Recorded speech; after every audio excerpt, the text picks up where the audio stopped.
Hello， 大家好，我係 Inspiration 中文科老師 Miss Ella。接住落嚟呢，我哋細閱上文，想一想，填一填。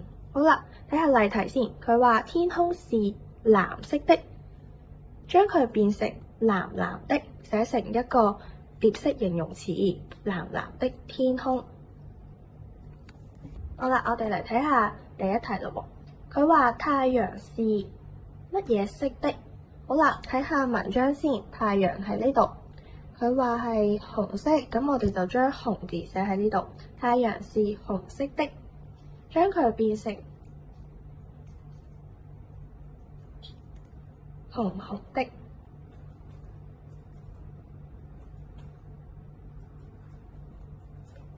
紅紅的太陽。